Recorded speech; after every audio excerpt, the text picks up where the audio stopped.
Hi, everybody. Al Bernstein here with another one of our boxing hangouts. And as you know, we vary the topics every time we do one of these shows. And one of our favorite things to do is go back and look at boxing history. And we do it through historians, authors, and today we have somebody who qualifies on both those fronts who's going to talk about the great Tex Rickard, probably truly one of the biggest figures in the history of boxing throughout the sport's rich history, and quite an interesting man. And I think when this hangout is over, you will feel very much the same way about Tex Rickard, and you will want to run, not walk, to your local bookstore or get on your computer and order the book we're going to talk about, which is Tex Rickard, Boxing's Greatest Promoter, by Colleen Aycock. Of course, joining us as always, the man who produces this hangout and who does all the great work in setting it up and co-hosting with me, Dan Parks. Dan, how you doing? I'm outstanding, Al. Thank you so much again for joining us, and thank you again, Colleen, for making it again. We are so excited about this, and I've been talking about Tex Rickard to literally everyone for the last couple of months, ever since I read your book. And I was really just surprised at how many people were not aware about Tex and don't know the story, and there is nobody better to come and tell this story here today than Colleen, and I'm thrilled that you're here, Colleen. Well, yep. Thank you. Thank you both. This is great. We're going to have a good time with this. And the book we're going to talk about, Colleen's book, Tex Rickard, Boxing's Greatest Promoter, is an effort on her part, and Mark Scott, her co-writer, to chronicle what was the life story of a man who was, in fact, boxing's first major promoter and remains to this day one of its best. But he was much more than that. He was a larger-than-life figure in his times, and his story is extraordinary. Colleen, first of all, what prompted you and Mark to take on Tex Rickard as a topic? You know, I am so passionate about boxing history in particular, and for me, I love the period around the turn of the century, 1900, and Tex Rickard straddled that period. He was born in 1870, and he died in 1929. And so you have 30 years before 1900, 30 years afterwards. And if you think about it, this is the recreation of America. And I want to just put a plug in for boxing history. I don't think you can understand boxing if you don't know its history. But even more importantly, I think you can't understand American history if you don't know boxing history. Interesting. And so I think that for us at least, and for me, I always try to contextualize the boxing event. And for me, Tex Rickard was this very important period after the Civil War and into the modern era. And this is a huge time period of transition. And he epitomizes everything that the American spirit was at that time. And he literally accomplished it. And to know the fact that he started out as a cowboy, and then he became this, he went after the gold fever, and he never lost that interest in being a cowboy. And that was his first love. I know, Al, isn't that one of your loves? It is indeed. Yeah. You're a cowboy. Oh, yeah. Well, I love riding horses and chasing cows around and doing all the cowboy stuff. And of course, he was in fact a real cowboy. Let's start out there and talk about his development as a young man. His dad fought in the Civil War, and he did take to the cowboy life. Tell us a little bit about Tex Rickard as he matriculated west and got involved as a true working cowboy. His period of cowboyhood was the 1880s, and I love this period because this is the period of the great American cattle drives, the Western cattle drives, and he was a part of that, a very active part of that entire movement. So let's start with the 1880s. 1881, Billy the Kid is killed by a panhandle posse that comes in. Tex Rickard is already in the Texas panhandle. That's where his family had settled after the Civil War and after they moved from Kansas. He was born in Kansas, and some people, even Tex Rickard mistakenly one time said he was born in Missouri, but he said he was born in Wyandotte County, which was Kansas. But his family moved because his father was in the Civil War, and he had a lung condition that he thought would be improved by going to Texas. And so where they relocated was just below the border of the Cherokee tribal, the Cherokee lands. And so the Cherokees and the Comanches occupied the land just north. So when he went on these cattle drives, he had to go through the Comanche and Cherokee land to take this cattle. Where did this cattle come from? I find that really interesting. In one respect, because I just returned from Texas, and I was again at the King Ranch. That's the area where I was raised, and so I find the cattle drive very interesting. During the Civil War, we're talking, 1860, 1865, when it was building up and certainly occurring, the cattle was actually loose in Texas, and it was coming up. The Longhorns were coming up from Mexico. But Texas wasn't really settled then, and cows were extremely plentiful. And so by the 1880s, the cows could just be herded up in herds of hundreds, even thousands by some of these ranch owners, and that's when they drove them literally from Texas to Kansas, Texas to Nebraska, and Texas as far as Miles City. And Tex Rickard was on those three major trail drives. His father died when he was 11, and that was very traumatic. There were, he had 3 sisters and 2 brothers, and he was the major income producer for the family at age 11. He did minor things, shoe shining, boots, but by the time he was 12, he'd become an active working rancher. And boys did that. So he didn't get any education after that other than what he learned on the trail. Yeah. And those were tremendous years on the trail. His first cattle drive, he went to Kansas, and that was very disconcerting. And the story is told, and certainly we tell it, that he was driving. He was a drover. They called them drovers. The cows were in droves. And 2 other cowboys got in a big fight over a lady friend. They both wanted this woman, and Tex never could understand the argument because she'd gone off and married somebody else. And these 2 cowboys, Kirby and Tripper, were still fighting over her. Well, Tripper had had enough, and finally he put a bullet in Kirby, and Kirby is dying.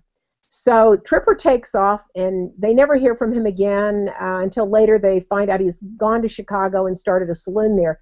But in the meantime, Matt, the trail boss, took the other drovers, left young Tex Rickard next to this dying body with this dying man with this herd of cows, and said, take care of everything. We've gone off to get a doctor 30 miles away. So during the night, it was a harrowing experience, probably the most poignant of Tex Rickard's life. He said he would remember it till the day he died, because all he could remember were the gurgling of the last life sounds of his cowboy friend, and the eyes of wolves and coyotes staring at him in the night, which he pulled out his gun and shot him. And the next day when the cowboys came back, Tripper was dead. They buried him in a shallow grave. Matt said a brief service over him, something like, bless this poor man's soul, I hope the coyotes don't dig him up. Amazing. And think about a young guy, we think this is a guy who would later go on to put this in context, later go on to create boxing at Madison Square Garden. So here's this young man in that kind of setting. Well, as if all that wasn't rough enough for him, the next part of his phase of his career involves going up to the Klondike in Alaska, where he would seek his fortune. After the trail drives, actually his life got worse than that. The trip to Miles City happened to be the worst year And that, you know, Miles City, Montana from Texas, you know, what's that, 3,000 miles, I mean, for that trip. I know how long it is because I watched Lonesome Dove. There you go. That's it. Tex Rickard was on that route. Lonesome Dove, everybody, you know, certainly our family's favorite movie. Yes. And he gets up there, and the historians say that 90% of the cattle was lost. I think he started with 3,000. Some people said he started with 13,000 cows, and he ended up with 1,000 at the end.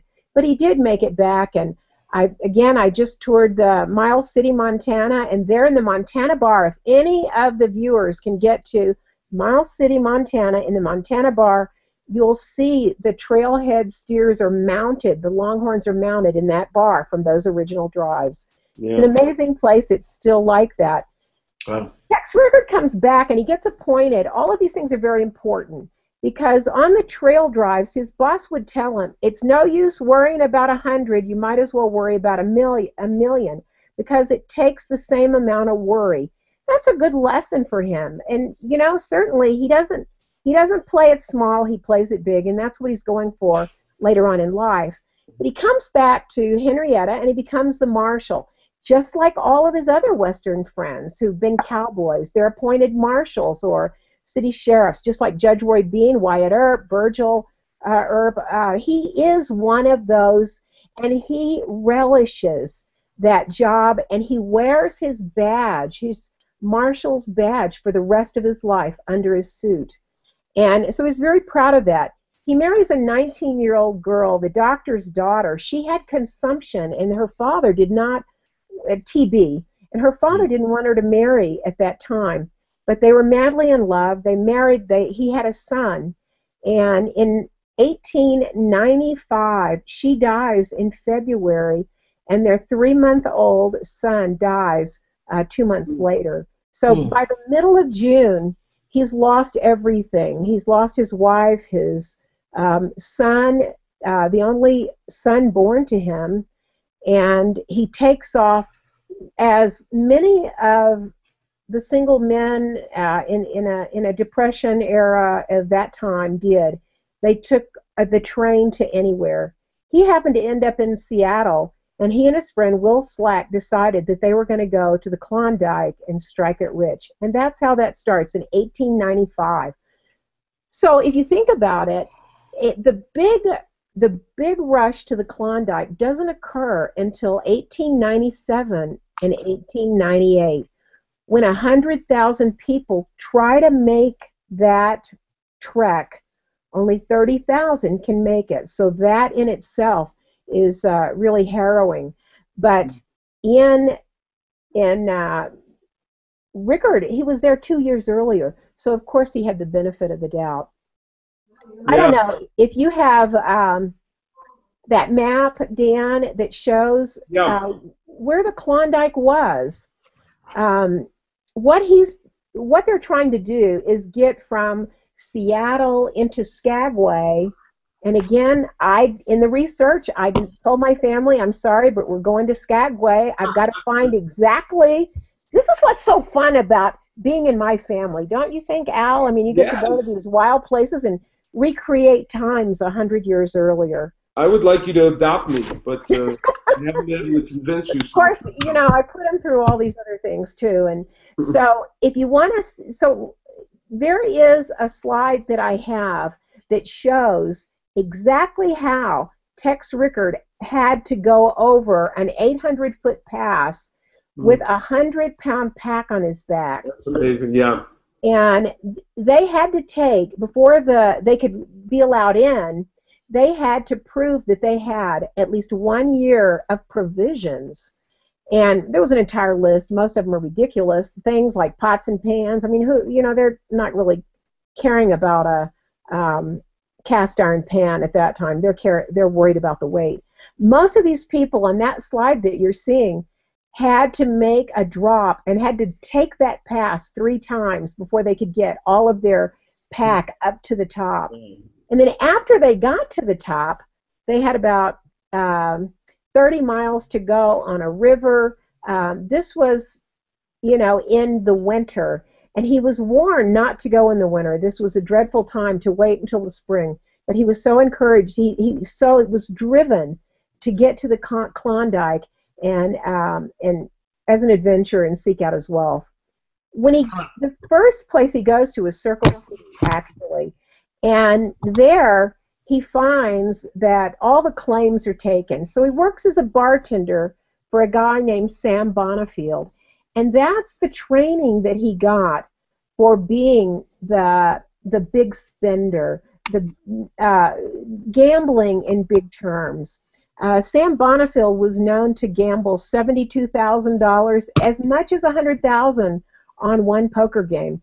And at one point, he even put up his saloon, the Bank Saloon, and that also tells you from the name of that saloon what was going on. These men from the Klondike were bringing in their gold. There wasn't a bank.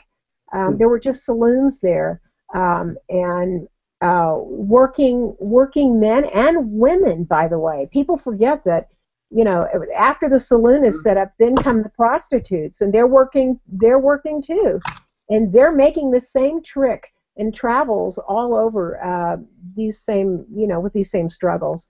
And they were quite some women in their day as well.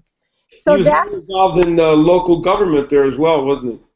Yes, he was. When he got up to Nome, he established himself in business. The Northern Saloon. He had about 5 or 6 Northern Saloons. He didn't make it in the gold mining business. He staked his claim in the bartending business, and he had several of these Northern Saloons. And his Northern Saloon in Nome was extremely successful, and after the gold was discovered on the beaches of Nome, Nome swelled to about 20,000 people, and by that time he'd been there several years, and he was considered a pioneer. And the city council, I have a picture from the city council there, and if you could show that, Dan, I believe this is one of the first time this has been shown, the city council, and he was so well spoken, which I find so amusing, because he was certainly able to fracture the language and couldn't put 2 sentences together, but they wanted him to be mayor because he was so well spoken. How old was he there? How old is he right here? He is about, that's in 1900, so he's about 26, 27. He's already had more of a life than most people do. Absolutely. The cowboy, the gold miner, the business owner. And so he turned down being mayor. Somebody else took it, which was so typical of Tex Rickard. He would do all of the work and give other people credit. And that was very typical. The other thing he learned from his years on the trail was this society of this great brotherhood, I guess I'd call it. And they always call themselves pardners. Pardner, my partner. He always took a partner. And yet here was a loner who was very lonely his whole life, but he always had a partner in business, always had a partner in his Northern Saloons, always had a partner in his ventures, and they were from these great male friendships that he never abandoned. He was a true friend. Mm-hmm. Tell us a little bit. I know a lot. Let's start talking about his matriculating into the world of boxing and how he gravitated to the sport, Colleen. After he sold his stakes in the Northern, he got $400,000 for his share, his half share in the Northern, and he put that on the poker table and gambled it, double or nothing, to $800,000. With that $800,000, so he's dealing in big numbers his entire lifetime. Wait, 800,000 in 1900. Yeah. Yes, that's right. Okay. And so in 1903, that's when that happened, he fell for this. This guy told him there was a diamond mine in South Africa, and if he would go with him, partner in this diamond mine. Of course, that was a sham. He gets to South Africa, and he only meets the Fields brothers, W.C. Fields and his brother. And so that was a good friendship. But he loses all the $800,000. So he goes back to Seattle, and in the meantime, he has met another woman and now has a baby, and that's Bessie. And so he takes Edith and Edith Haig, and she becomes a new Mrs. Rickard. This is the third wife, actually. He married in Nome for the second time, and she ran off with a theatrical type. So, it's always the way it happens. And so, anyway, back in Seattle, they come down to Goldfield because he's following the gold rush again to Nevada. And this is the last gold rush on the American frontier. And in 1904, he again becomes one of the pioneering men of Goldfield. And now, on April 18th, 1906, we have the great earthquake in San Francisco, and it destroys the banking system on the West Coast. And all of the gold, he has a northern hotel there in Goldfield, and it's the largest saloon in the Southwest, historically the largest ever at that time period. And they can't get any money. So his foray into boxing was really by accident. He had gone to New York the May before the great Labor Day fight in 1906, and he'd gone to New York to try to get some investors back into Goldfield.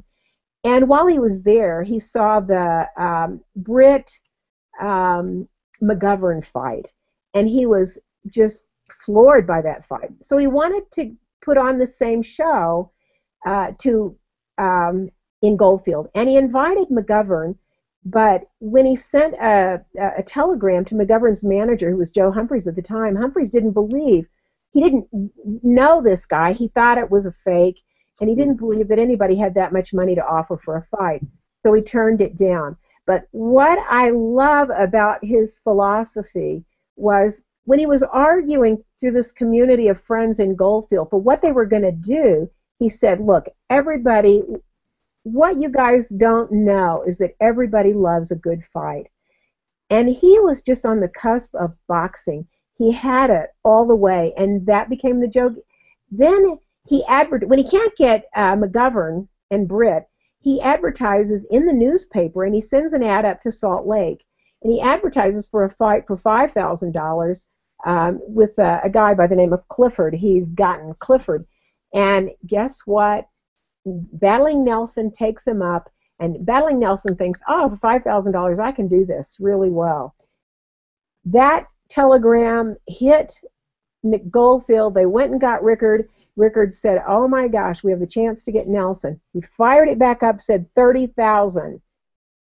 Nelson accepted, but then Rickard said, but to fight Joe Gans, because he knew that would be huge. And that's how that started. Wow, the great fight between Battling Nelson and Joe Gans, which you chronicle, among other things, in your great book about Joe Gans. But here it's the entree of Tex Rickard into boxing. He didn't really know. He didn't really want to be the promoter. In fact, he asked the other men, Larry Sullivan, Kid Hiley, he asked all of them, wouldn't they rather produce this? And they said, no, you're the one that can negotiate. You're the one that can pull this off. And Rickard did. He did by the only thing he could remember from his gold days in the banking industry back up in Nevada was the fact that gold was always advertised in the windows of the bank. And if the bankers wanted you to deposit gold in their banks, so he thought that would be a good ploy, a good publicity stunt. So he put $30,000 in $2 gold coins in the window of Cook Bank, and that was his advertising, and it was a hit. That picture was shown across the United States, and that really attracted so many people to Goldfield. Then in 1910, that was in 1906, in 1910, when the opportunity came up for the Jack Johnson had won the title in 1908, the call for Jim Jeffries to come back, because now you have these two world heavyweight champions that had not been defeated, and this was a huge fight.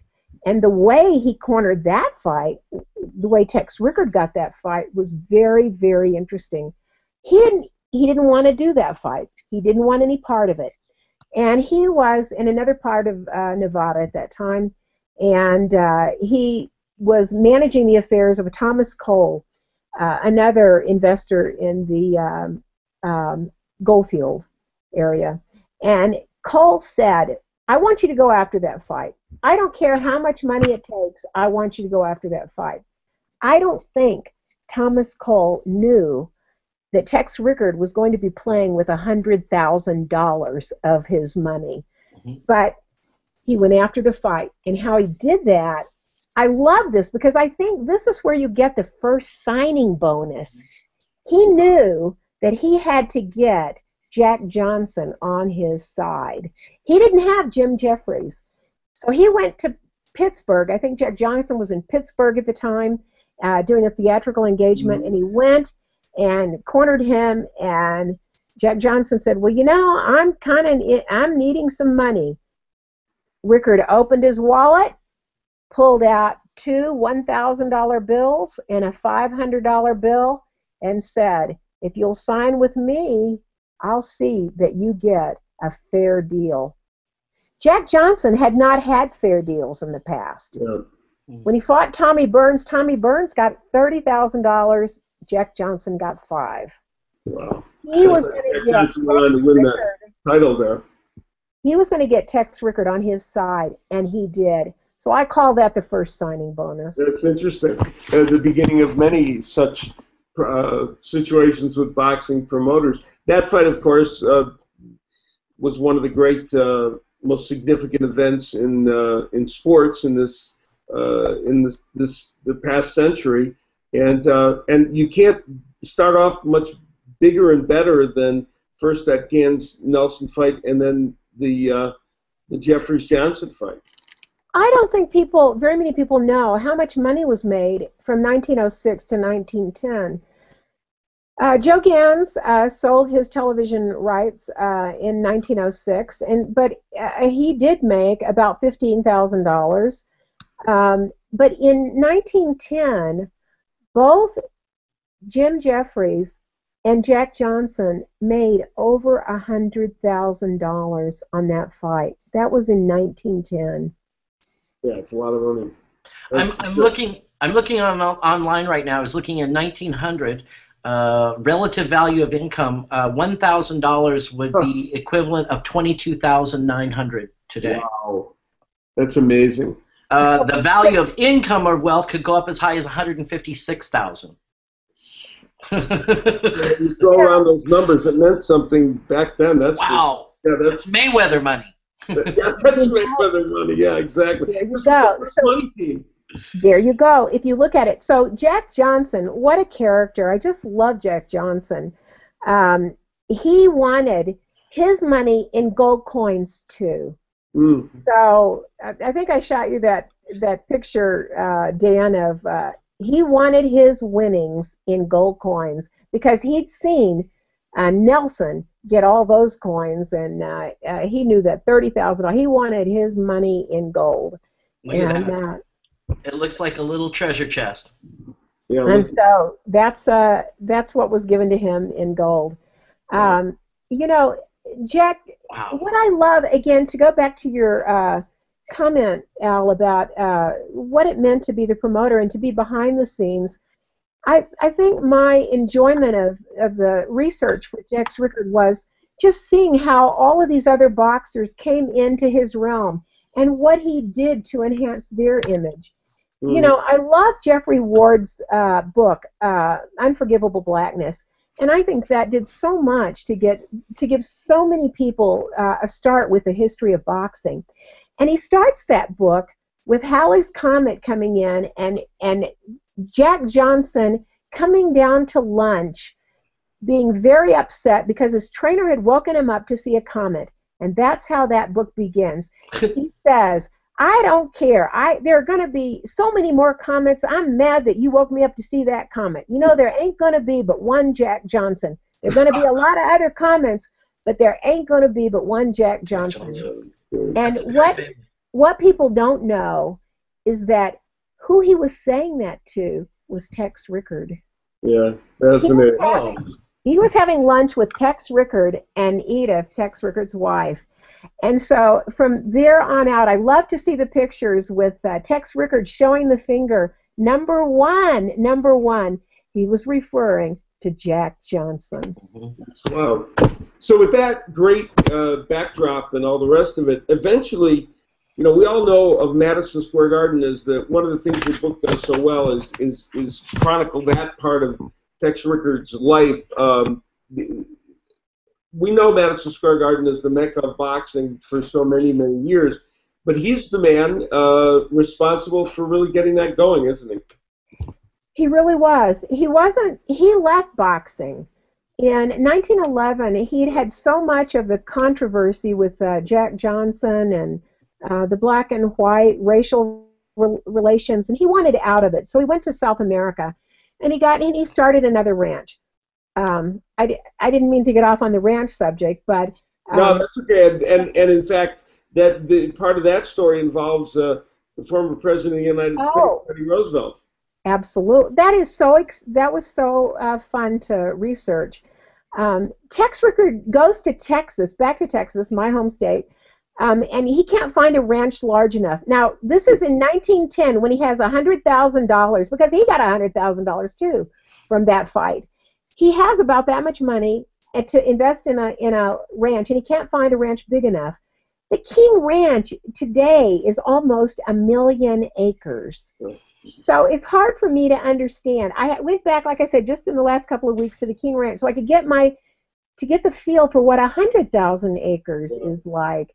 And Tex Rickard had 5 million acres. He was working 5 million acres in South America, in Paraguay. So he is already operational. He's considered a pioneer. When you think about it, he's considered a Texas pioneer. He's considered an Alaskan pioneer. He's considered a Nevadan pioneer. And he's considered a South American pioneer in Paraguay. So Paraguay has really operated. Paraguay and Argentina, the Germans have occupied South America because they don't want to get, they don't want Mexico and South America to side with the United States if there's a conflict with France and Germany.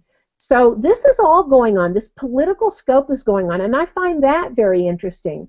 But nevertheless, Tex Rickard has been ranching successfully in Paraguay for 2 years before Teddy Roosevelt shows up on his exploration of South America, where he discovers the new river along the Amazon. And I find it so interesting that Teddy Roosevelt fans, love the book. I love his book. I love his chronicles of it. But guess who meets him at Asuncion to take him and to guide him through and to tell him about the perils and about the natives that live there and about the Germans who have organized that. So Teddy Roosevelt becomes a lifelong friend of Tex Rickard.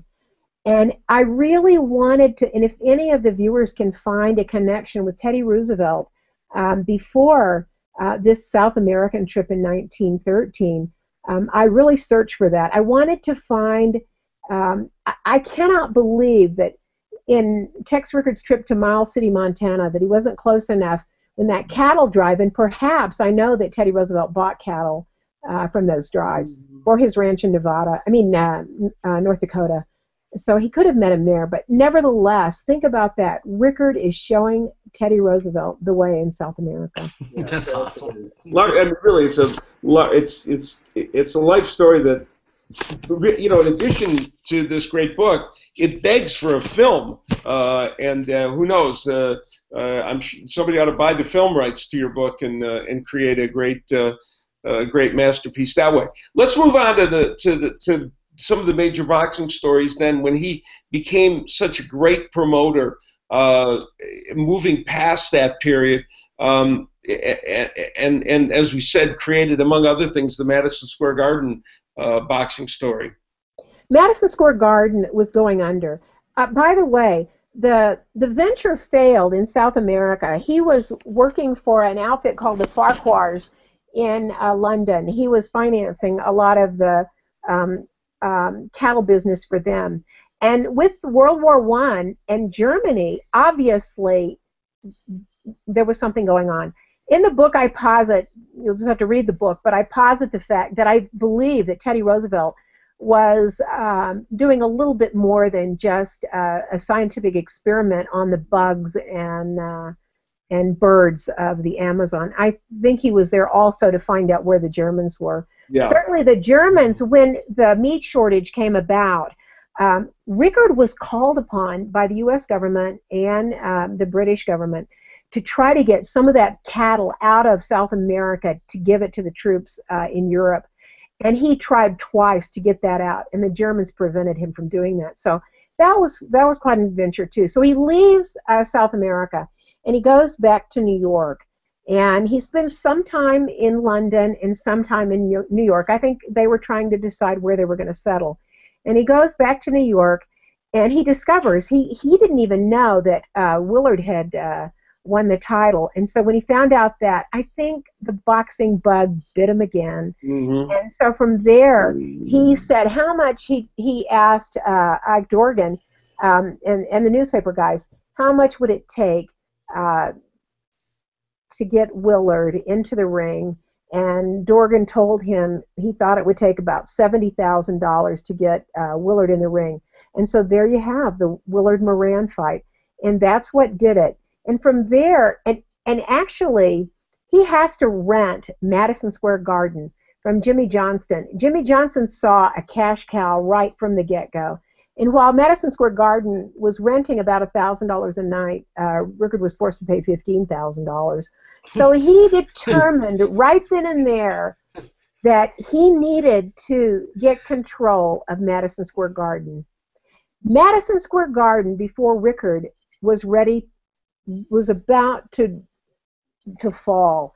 Literally, New York Life Insurance, it was it was always it could never make money. It never made money. It made money on the big events like Barnum and Bailey Circus and some of the political conventions, but it could not make a standalone profit. And it wasn't until Rickard, and he leased it. He leased Madison Square Garden. This is the second reincarnation of Madison Square Garden. He leased it for $300,000 a year. Mm-hmm. Wow. That's a lot of money for a 10-year lease. And think about it, in 1920, he's not going to live. He doesn't even make it to that 10-year lease. But it's not from his fate. It's from the fate. Again, he's leased it for 10 years. He made it profitable. He made it profitable in 5 months. And no one had done that. And he did it with Friday night fights. He could do it. I heard of that, yeah. Yeah. Yeah, that's pretty staggering. And all this, leads him to his dealings with the golden the folks of that golden age, Jack Dempsey and Doc Kearns, the great manager of Jack Dempsey. Yeah,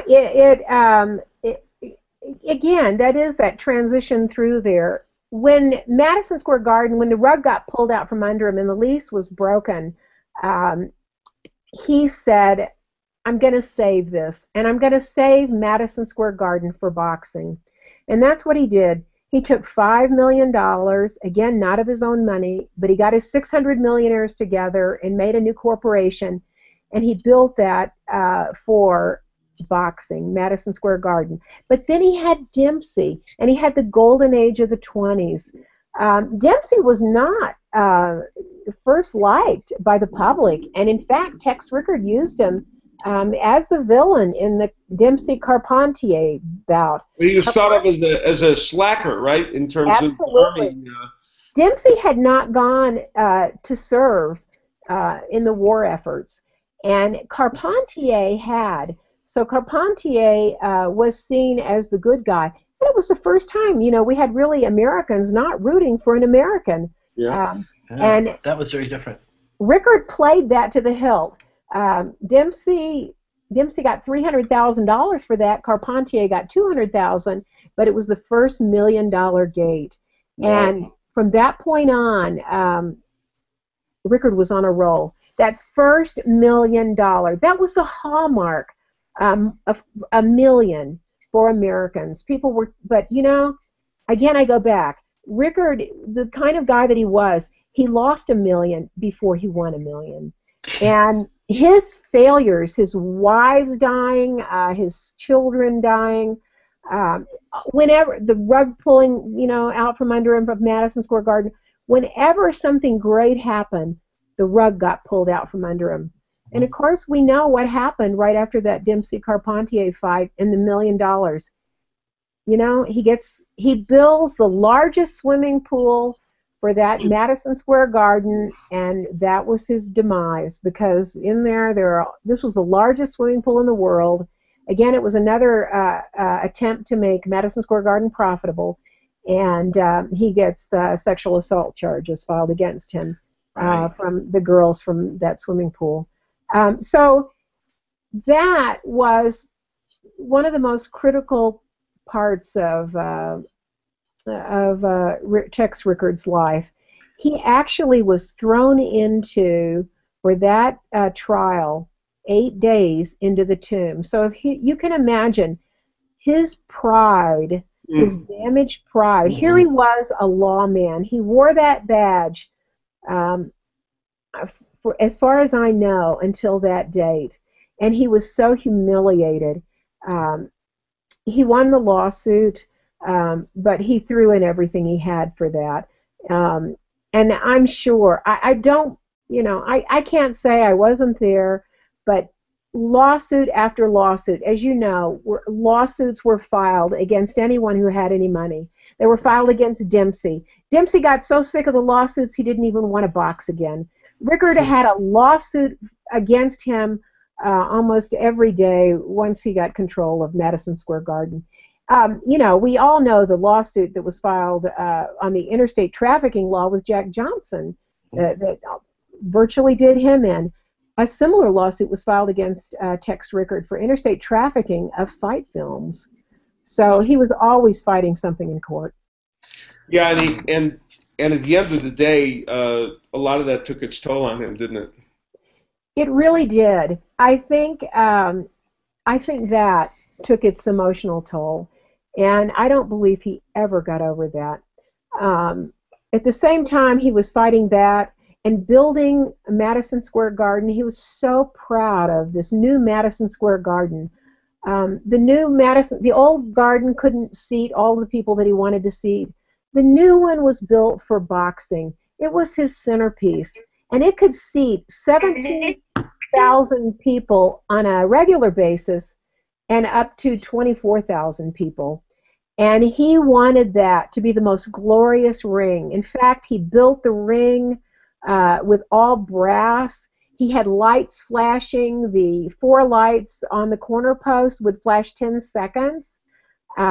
I just heard one commentator say that the flashing lights were for the deaf boxers, but I find that hard to believe, because if you're a deaf boxer, you're looking at the referee. You don't even know how many lights were flashing. Now, so, is that the original ring that's now inside the International Boxing Hall of Fame? You know, the Hall of Fame says it's the original ring, but thank heavens to Don Scott, because Don Scott has done quite a lot of research, and he and I had a discussion on that. He has studied that ring, and he doesn't believe that there was any accommodations made to that ring. When Tex Rickard built that ring, there were only 3 ropes. The ropes that are there in Madison Square Garden are 4 ropes. That is the original structure. So the lights that you see on the top, all the brass, all the green padded velvet, that was the way he established the ring. And that ring was only changed, obviously, to accommodate 4 ropes. But I don't believe that particular ring was changed. I think that, but it was in the style of the first Madison Square Garden ring that Tex Rickard built for boxing. Colleen, put in context. Oh, go ahead. I'm sorry, Dan. No, I was going to say, also, when you were talking about partners a little while ago and his podness, did I read somewhere recently that Vince McMahon's great-great-grandfather was one of Tex's partners? McMahon, I'm not sure of that. Vince McMahon, I'm not sure of that. But Vince but he McMahon. was partners with everybody. I'm not even that rings a bell in one of the lawsuits, but I can't say that for sure. Yeah. His partners were always suing him as well. People would say that he was, he never really signed an agreement. He did with the folks at New York Life at Madison Square Garden. That was a contract. But, he was a good old boy from Texas. Your word was your mantra. And that handshake was as good as a signed contract. So people were always coming back to him saying that they had. I can't answer that, Dan. I'm not really sure about that. It'd be interesting, and I thought I read it the other day somewhere, and while I was doing a little research, so I'll double check on that and put a link down below. McCracken, P.T. Barnum, all of those guys, they were big time millionaires, and they were partners with him. Colleen, He had partners in the oil business, even in Texas.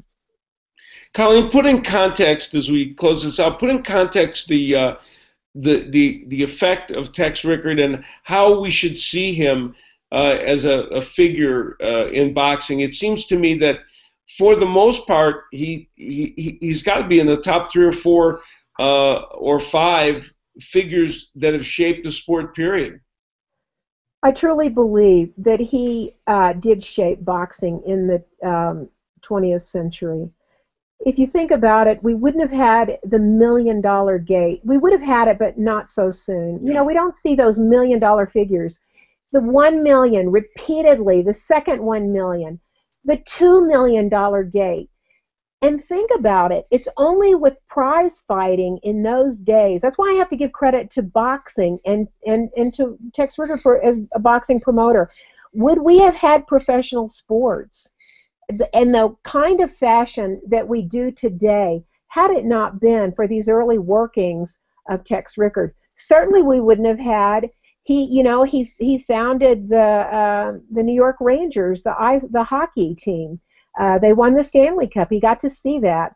He started Boston Garden. That was another series of Madison Square Gardens. He started mega regional sports arenas. Today you can fly over the country. You can see these arenas from the air. Mm-hmm. But those were the arenas. Those were the types of arenas not since 20 centuries before. The Romans did that. You don't see that, but you have that mega sport professionalized in the big purses. When you look at the 1920s, yes, that was the golden age of sports. You can look at Bobby Jones. You can look at Red Grange. You can look at Johnny Weissmuller. You can look at all the professionals, but Jack Dempsey was the one that was making the $1 million. Gene Tunney, $1 million. So hundreds of thousands of dollars. Those sports, the other sports, again, today, the richest sports figure, Mayweather. Mm-hmm. So boxing has always had the lead, I believe, in pushing professional sports and encouraging professional sports and putting it in that realm of the big sporting event. And Rickard did that. And he enabled me to be able to enjoy the history that I do because he brought women to the sport. He sponsored the first charity ball of Ann Morgan in 1923 where Benny Leonard fought for his title. That was a charity event for women, and women came out in droves. And it was okay for women. And the husbands loved it, of course, because they got to go to the fight. But this was a woman's event. And, we don't remember those kinds of things that he did. He made it okay for women to participate, not necessarily to participate, but to spectate and to be a part of this great, great sport. Well, he also brought all the celebrities to the ringside, too, starting from the very beginning, didn't he? Great point, Dan. Great point. He did. He brought all the celebrities up. Elimination bouts. He started that with the big elimination bouts. Wasn't he responsible in a lot of ways for getting Al Jolson involved in the sport of boxing as well? There you go. Look at all of the lumbar. Look at all of those figures in the movies as well that he brought. But he brought them all. Those were his friends. They always got seats. They always got seats at the fight. He was smart, ahead of his time. A man ahead of his time in so many ways. And the book, we want to let everyone know, Tex Rickard, Boxing's Greatest Promoter, by Colleen Aycock and Mark Scott. You do such an impeccable job, Colleen, of researching these books and bringing them to life. And this one, to be honest, though all your books are great, this one resonated with me as much as any, because you're talking about an amazing man that you don't, of course, you and Mark always do a good job of giving an accurate and fair portrayal of a person, so you're not deifying anybody, but by any standard, this was a larger-than-life person. To me, he is that movie figure. He is that character with all the charisma. He is that Tex. He has that charisma. He has that sporting charisma. He was one of the guys. He knew what endurance and fortitude was, and the guys loved him. The boxers loved him. I mean, if they, some of the promoters didn't like him, but, that's to be expected. But I love it. He was always amazed by his own spectacles. And, what we say in the book is that, really the only competitor of his was himself in his earlier bouts. But he always would say, very meekly, very quietly, he was well-spoken, he had thin lips, he had the gambler's hand. You know what he said? He said, you're not responsible. Fate deals you the hand, but you have to play the cards yourself. Yeah. And he wouldn't let anybody, he took that full responsibility. We have so many lessons in life that we can learn from him, not to mention, a graduate degree of business acumen, but, he was quite a guy. And at the end, his funeral, it was so sad when he died, so unexpectedly in 1929. I wonder what would the Depression have been like had he lived. But, I have to tell you, he made boxing so relevant and so popular and so accessible for everyone by the 1929s when he died, that he made it possible for men like my father to come up in 1930, 31, 32, to have something, to create something for themselves, to get in the ring and to be paid for what they do. And he did that for so many of the Depression-era boxers. And, I have to thank him for that. As the epitaph, and one of the journalists said at the end, he said, I don't know whether Tex Rickard went to heaven or hell, but I'm sure that wherever he went, he was trying to set up a fight for the other side. There you go. What a great way to end this. Colleen, you are a joy, and this is a great book, Tex Rickard, Boxing's Greatest Promoter, and you did a great job in putting it together. And when there are great big fights like the one that's coming up on May 3rd at the MGM, the ghost of Tex Rickard kind of hovers over them because he's the man that made it all possible. That's so right. Thank you, Al. You're the amazing person. You really are the greatest promoter. Thank you. We appreciate having you on, Colleen. Dan, we've got looking ahead on our boxing hangouts. We've got we're going to be back, in fact, next week. We're working on the day and the time when we'll be doing a hangout leading up to the fight between Floyd Mayweather and Marcos Maidana. Absolutely. We are going to, we're putting together a staff of experts, a little crew, a motley crew, to talk about all the possibilities coming up on that fight in May. I'm looking forward to it. Pardon? I said I'm looking forward to it. Yes, it's going to be very good. And later on, then we're going to be also in the month, we're going to be doing a special hangout that involves looking ahead to the Froch-Groves fight. Carl Froch fighting Groves in a match that it looks like this would do Tex Rickard proud. We'll get somewhere close to 80,000 people outdoors for it. So that's pretty extraordinary. That's going to be amazing. That's going to be great. I can't wait for that one, and we're working on some special guests to come in to sit in for that one as well. And we're going to be not just talking about that, but we're going to be talking about British boxing in a whole. It's going to be our British boxing bonanza, so to speak. It's going to be really great. I'll be headed over there for fights that I do at Channel 5 on May 10th, and then staying over there for another card on the 17th. So I'll have a chance to soak in some of that great atmosphere.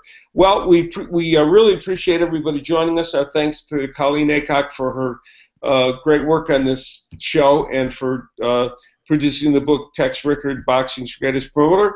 We will see you next time on the Boxing Hangout. Bye-bye. Bye.